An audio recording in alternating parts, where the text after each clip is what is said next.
A los que no me conocen, mi nombre es Vincent Vos, soy de Riberalta, como decía.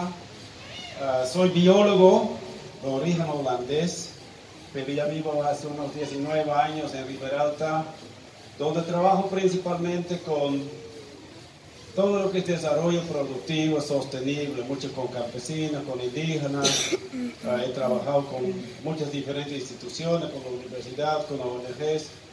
Y todo ese tiempo investigando, analizando y últimamente también un poco más casi como activista, o sea, ya tanto estudiar, tanto preguntar, escuchar a la gente y a veces uno quiere opinar también, ¿no? Entonces aquí también quiero agradecer a los de Cáritas que me han invitado, que han permitido que estoy aquí hoy.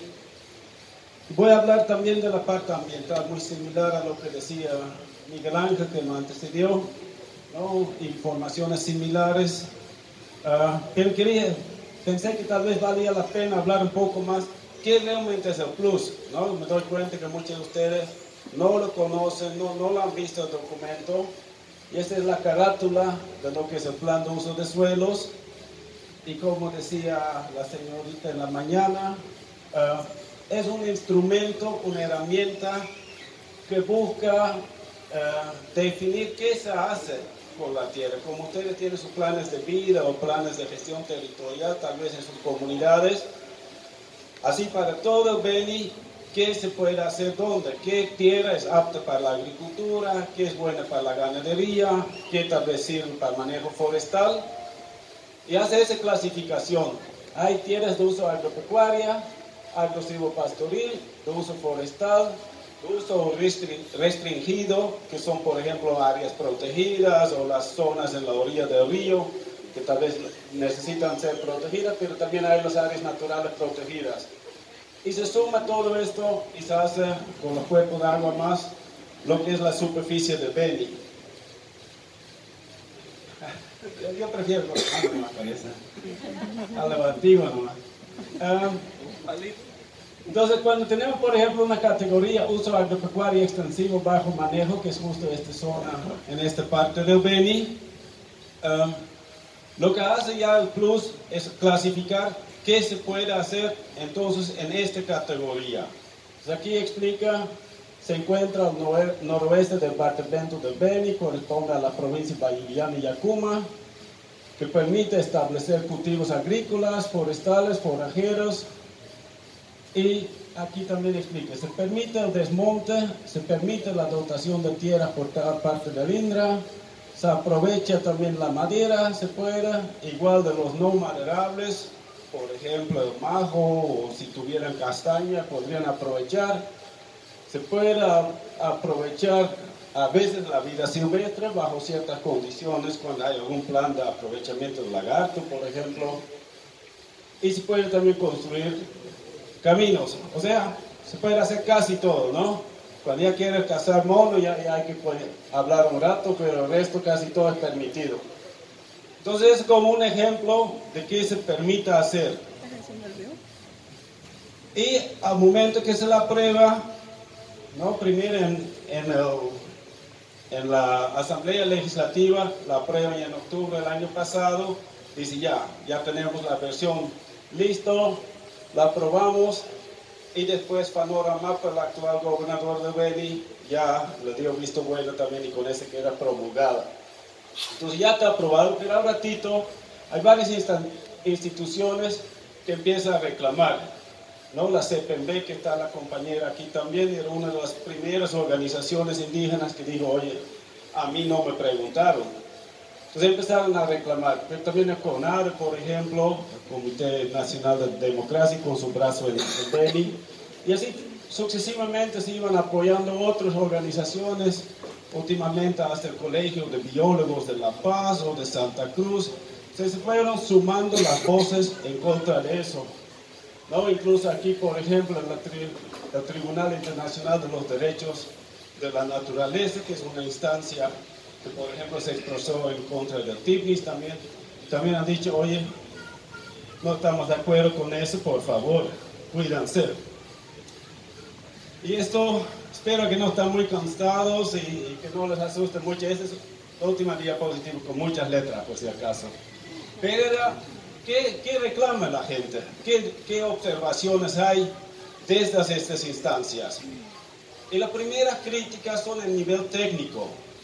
O sea, si haces un plan que define qué vas a hacer con tu territorio, si ustedes hacen un plan de vida en su territorio, lo hacen con mucho cuidado, necesitan discutir mucho con las mujeres, con los niños, con los ancianos, con los de la ABT, con los del INDRA, con los de la Cáritas. O sea, con todos se habla un poquito para asegurar un plan que realmente define qué vas a hacer. ¿Y qué pasó ahorita? ¿Qué son las observaciones? Lo primero es que ya hemos visto aquí también, nadie lo conoce. Nadie aquí ha tenido el plus en su mano. Después un documento, el anterior plus estamos hablando, tenía unos 200 páginas, eso solo tiene 80, y realmente es un documento muy sencillo. No entra en profundidad de por qué se hace, qué significa todo eso, simplemente esas reglas como yo las leí ahorita y ya está. Es muy liberal, quiere decir, da permiso a todo, como yo te decía, aquí en esta zona, que es de uso agropecuario extensivo, puedes hacer desmonte, puedes dotar tierra a nuevas comunidades, puedes hacer carretera, puedes hacer lo que sea. Y desde el punto de vista técnico, como si alguien quiere entenderlo, oye, ¿por qué ahorita, más antes era solo un poco de tierra apto para agricultura, por qué ahora es tanto? Y uno quiere analizar cómo es, dónde sacaron esas muestras de suelo, cómo la han analizado, cómo la han interpretado esta información, no da mayor información. Entonces los técnicos, lo que queremos entenderlo, no tenemos cómo entender. Hay inconsistencia, incluso a veces dice desmonte es cuando tumbas bosque, y Mayacita habla de desmonte de pampa igual, o sea, ya no es bosque, ¿no ves? Entonces hay confusiones en ese sentido. Y lo que más preocupa también tal vez, no se enmarque en las otras políticas que tenemos como país, ¿no? Hablé ya de los planes de vida, ustedes han trabajado en sus territorios, han hecho planes, no están contemplados ahí, ni el plan de desarrollo territorial del Beni como tal se menciona, ni el plan nacional, el plan de desarrollo económico y social que tiene Bolivia como país, no está contemplado. No está ni la agenda patriótica, digamos, que siempre estaba hablando más, ¿no? Y cuando ya hablamos de las actividades productivas, se ve que enfocan muchísimo en la ganadería y en la agricultura mecanizada. Pero las otras actividades productivas, por ejemplo, la pesca, la piscicultura, el turismo, el aprovechamiento de la castaña, de la madera, de otros productos que hay del bosque, todo eso casi no, o sea, menciona en una que otra partecita, pero no lo promueve, así como le trata de promocionar lo que es la agricultura mecanizada de la soya, por ejemplo, que don Miguel Ángel habló tanto. Y cuando habla de eso, también es raro que no mencione que hay serias dudas sobre esa producción agricultura mecanizada, ¿no? Cuando Miguel Ángel habla de todos esos químicos, que cada vez hay menos rendimiento que genera, porque cada vez necesitan más químicos, necesitan más fertilizantes, que comemos cada vez más peor, que estamos cada vez más enfermos con cáncer, con diabetes y todo eso. ¿Por qué no habla de eso? Aquí cerca tenemos San Buenaventura, la planta de caña, que es muy criticado, pero el Plus plantea más bien que ya también en el Beni vamos a sembrar un montón de caña. O sea, si han visto ya que la caña no está generando ingresos, que está requiriendo un montón de desmonte, que cada vez el Estado mete otros 300 millones de dólares, o sea, deberíamos analizar, ¿vale la pena seguir con eso? Entonces esas son algunas observaciones así en lo técnico. Pero aquí me han pedido, entramos más en la parte ambiental. Entonces la primera parte, donde empieza a cuestionarse la parte ambiental, es que ¿qué realmente es el objetivo de Plus? ¿Para qué sirve? Y la compañera en la mañana decía, el Plus es un instrumento para planificar el desarrollo sostenible de tu territorio. Y este dice en el mismo Plus, coadyuvar en el uso y manejo sostenible de los recursos naturales, y habla un poquito más, pero ese es el objetivo principal. Pero más abajito, Alex Ferrier, que era el gobernador, dice en el Plus, puche, con eso vamos a poder cambiar el Beni, vamos a desarrollar el Beni. Ya no habla de desarrollo sostenible, habla de hacer plata. Dice, vamos a poder hacernos ricos. Y el plus no es para hacernos ricos, el plus era para conservar, para cuidar el uso sostenible, para que podamos aprovechar ahorita, pero que no lo fregamos la vida a nuestros hijos, ¿no? Es de sostenibilidad, de poder dar a largo plazo.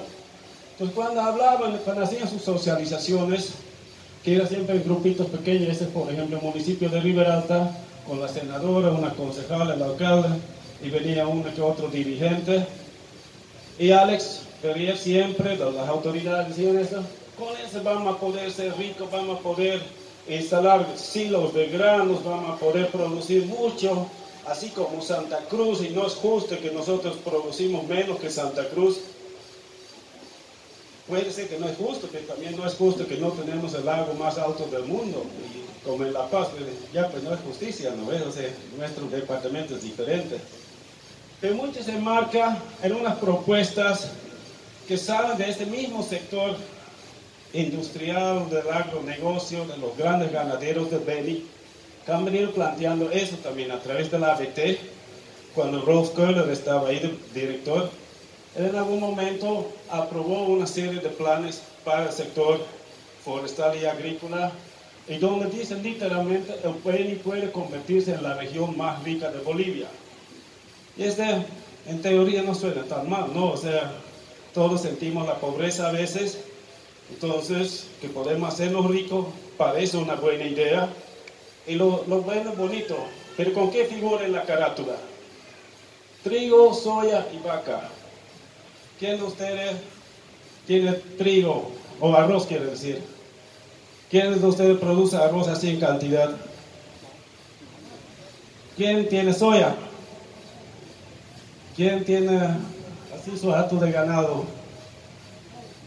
Tampoco. Entonces no era con los compañeros de aquí, ¿no? O sea, esta propuesta parece que está basada en otra cosa. Es curioso porque en Beni, por ejemplo, ¿qué es el principal producto que exporta el Beni, que siempre ha exportado tradicionalmente? Era la castaña. La ABT, la Autoridad de Bosques, no habla de castaña ni siquiera. O sea, ya algo está pasando, ¿no? ¿Qué es? Y habla todavía, o sea, siguen con sus números, no podemos generar 8.000 millones de dólares. Y yo le comparo como si tengo una moto y te le digo, mira, que lo vendo en 200 pesos. Y es buenísimo.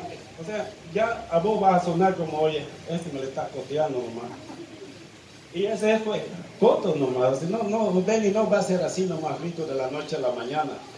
Pero es un discurso que le han ido metiendo para tratar de convencer, y han tratado y han mentido un montón, y yo voy a mostrar algunos datos que son simplemente mentiras, y se les he mostrado en otras ocasiones.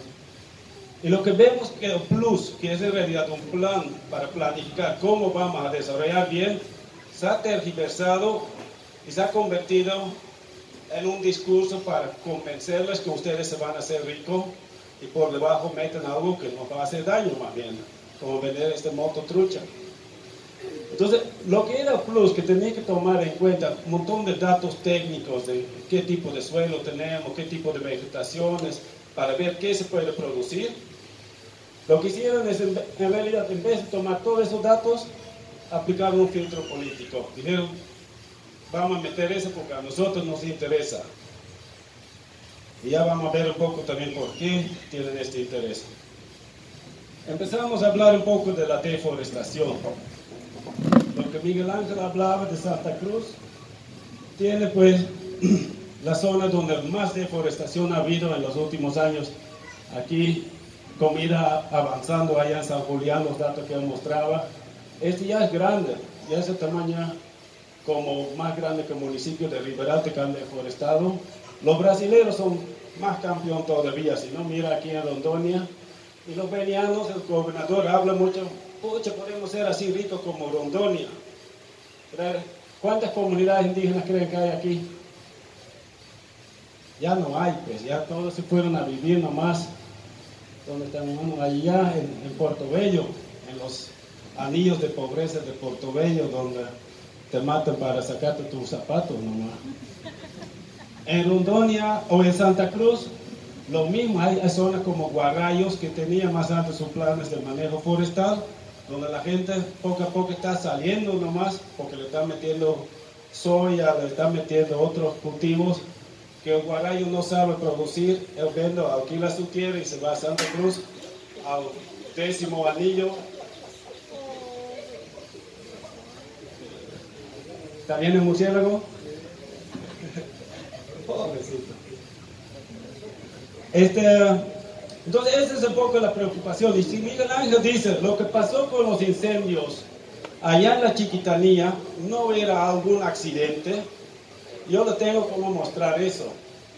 Justo estos planes que hizo la ABT, que decía, el Beni puede hacerse muy rico, lo mismo hacían para diferentes partes del país. Y por ejemplo, todo lo que está aquí en rojo es el plan de ganadería intensiva para la Chiquitanía y Pantanal. Es decir, allá se puede producir ganado y se puede meter soya, se puede hacer otras cosas ahí.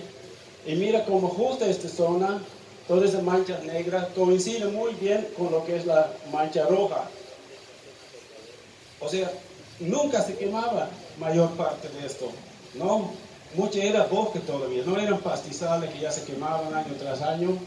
Eran muchas zonas, áreas protegidas incluso, y de repente quemaron enormes áreas, muy grandes, mucho más grandes que toda la ciudad de Santa Cruz, por ejemplo. Y ese ejemplo lo quiero mostrar clarito aquí. Este que está en celeste, que casi no se ve el celeste ya, que era un área que la ABT planteaba, allá podemos hacer plantaciones comerciales. ¿Y qué son las plantaciones comerciales? Largas extensiones de puro eucalipto, por ejemplo, para producir pulpa de papel. Entonces ellos decían, aquí esa zona es buena. Allá en esa zona vivían unos ayorreos todavía en media selva que nadie sabía exactamente dónde vivían. Así en esa vegetación abierta del Chaco. Este es el Niembi Iguazú, era un área protegida recién creada. Y si miramos, el 39%, casi 40% de esta área se quemó y nunca se quemaba. Y ya aparecieron los grandes empresarios y dicen, no se preocupen, nosotros le vamos a reforestar. Danos dinero para que plantamos puro eucalipto. No, pues este era el plan original y ya dijeron que le iban a tumbar para plantar eucalipto, ¿no ve? Pero quieren hasta agarrar la plata de los bolivianos para plantarlo. Entonces le están proponiendo de verdad, y las organizaciones ambientales de Santa Cruz están peleando fuerte para decir, no queremos esta reforestación, esa no es la forma de recuperar eso. Primero ustedes lo prendieron fuego, ahora lo quieren supuestamente recuperar usando la plata de los bolivianos que vayan a producir en su propia tierra con su propia plata, pero no así. Ese necesita restaurarse, una restauración ecológica que es algo muy distinto, no es una plantación de una sola especie, es otra vez que se vuelva a hacer Chaco, donde los ayoreos pueden vivir, donde las vicuñas pueden vivir, donde otra vez tenemos los animales que siempre había. Entonces, de la misma manera, ahorita dicen para el Plus, hagamos pues lo mismo en Beni, chiquitanizamos también, hacemos lo mismo, lo quemamos todo y le metemos ganadería, agricultura mecanizada. Y salió, por ejemplo, esta noticia, que ya una noticiera dice, pucha, lo van a tomar 10 millones de hectáreas de Beni para dotar al agronegocio. Ese no se oigan muy bien, ya si lo planteamos así, ya nos están diciendo, oye, vamos a hacer el departamento más rico, dicen, van a destruir el bosque. Y ahora Tito, la ABT, sacó una carta, la ABT de Beni. No, mentira, no son 10 millones de hectáreas, estos ambientalistas son unos mentirosos. Y yo era uno de los ambientalistas que había hablado por eso. La agarró y le hizo una cartita de vuelta y digo, mira, tu cálculo dice que son solo 9 millones de hectáreas, que igual 9 millones sería un desastre igual, no nos afecta mucho, digamos. Igual sigue siendo 3 veces el tamaño de mi país, de donde vengo. Pero es que ellos olvidaron calcular lo que es uso agresivo pastoril, que es otra categoría que se suma casi 1 millón de hectáreas más, y con eso llega a 10 millones. Y ahí también se permite el desmonte. O sea que no lo clasifica como uso agropecuario, no quiere decir que no se va a desmontar. Después dicen, no, pero esos son pampas nomás, no pasa nada. exageradores esos ambientalistas. Ahora, les muestro, ya mencionaron los anteriores, las tierras de producción forestal permanente. Este mapita, todo lo que es verde, son tierras que la ley forestal la ha identificado como bosque, que tiene que seguir siendo bosque, por eso lo dicen permanente. Lo sacas ahí, la madera, lo sacas la castaña, lo que quieres aprovechar, pero lo mantienes como bosque. Esta era la idea.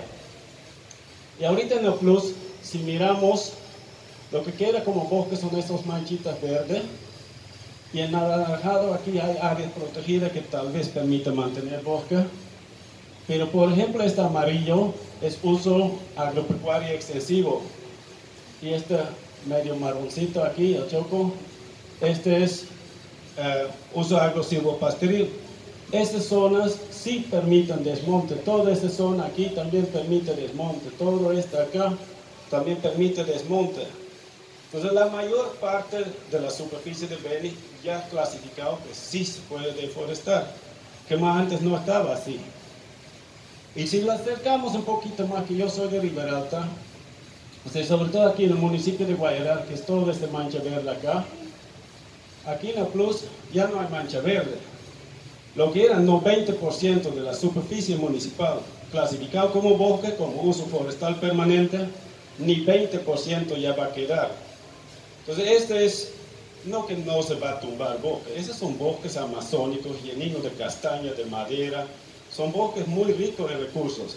Y si no me creen, aquí es un mapita del Ministerio de Desarrollo Rural y Tierra, o del Ministerio de Desarrollo Productivo y Economía Plural, que todas esas manchas anaranjadas y amarillas y verdes son las manchas de la comunidad que más castaña produce. Y toda esta mancha aquí en la provincia de Bacarié, ¿de qué van a vivir esa comunidad si ya no hay castaña? Entonces yo les cuestioné. El Beni produce actualmente 50 millones de dólares en castaña en exportaciones. El 25% de la castaña de Bolivia sale del Beni. Y todo eso se va a desaparecer porque las manchas donde sale la castaña están figurando como chaco potrero nomás. Entonces esa es una gran preocupación, porque además esta mancha genera 50.000 empleos. Ahorita no hay ni para 50.000 vacas va a dar, digamos, o sea, van a votar la gente para meter vaca.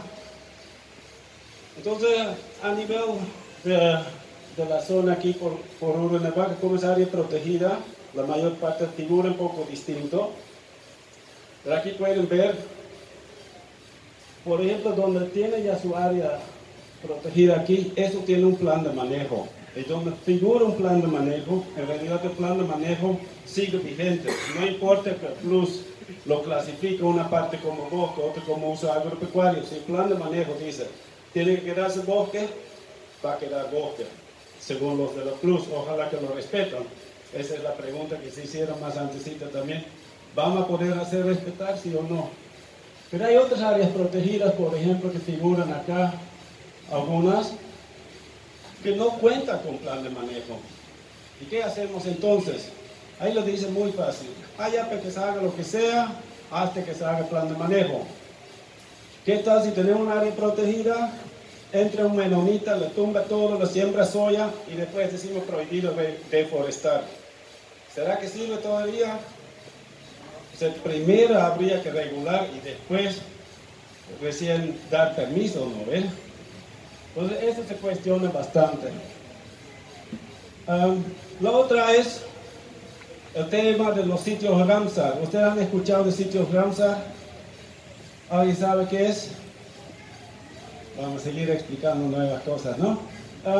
Esos tres manchas grises son sitios reconocidos como importantes humedales. Ustedes saben que cuando hay una comunidad y hay un arroyo, su cabecera del arroyo, un pantano, entonces eso hay que proteger porque de ahí nace el agua. A nivel de Beni, a nivel de Bolivia, también sabemos eso.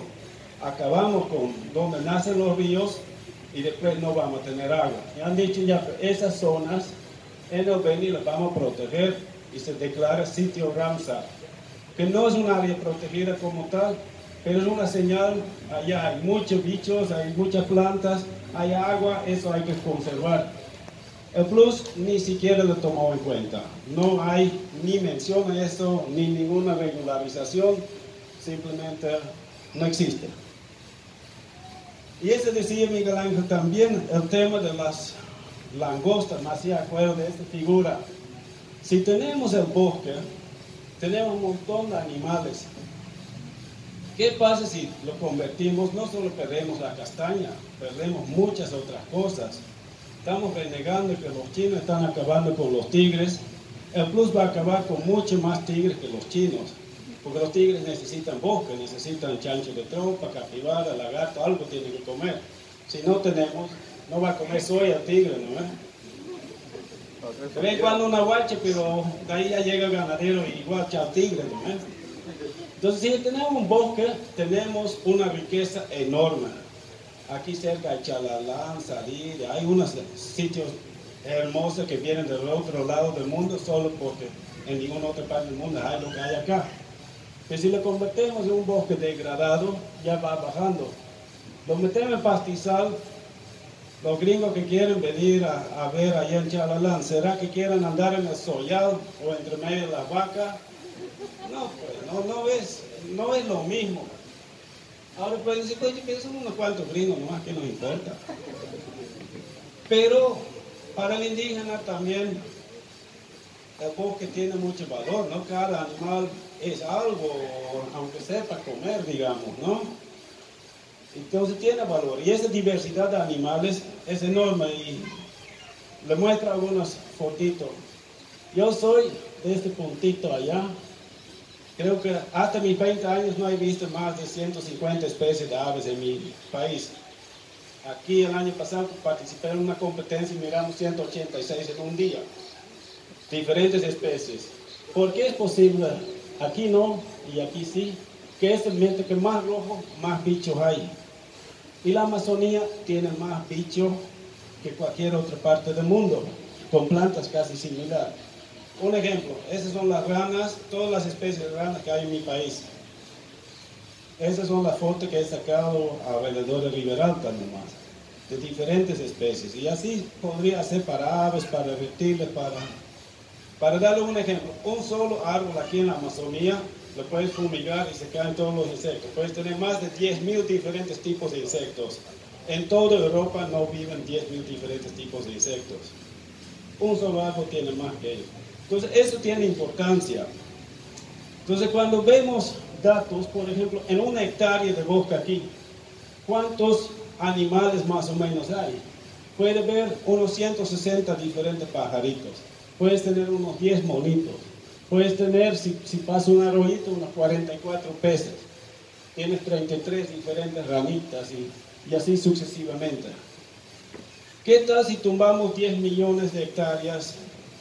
A ver, hacemos el cálculo. Si todo fuera bosque, estábamos hablando de 1.6 mil millones de pájaros que estamos matando. Porque en el pastizal no vas a pillar esto ya. Tal vez ni la mitad, unos mauri nomás y ya.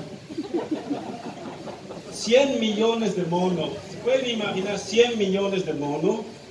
De esos números estamos hablando. O sea, es muy difícil imaginarse millones, ¿no? Que con 100 millones de monos, o sea, llenamos una vaca con un nivel de 3 pisos, yo creo, ¿no? De llenismo de monos.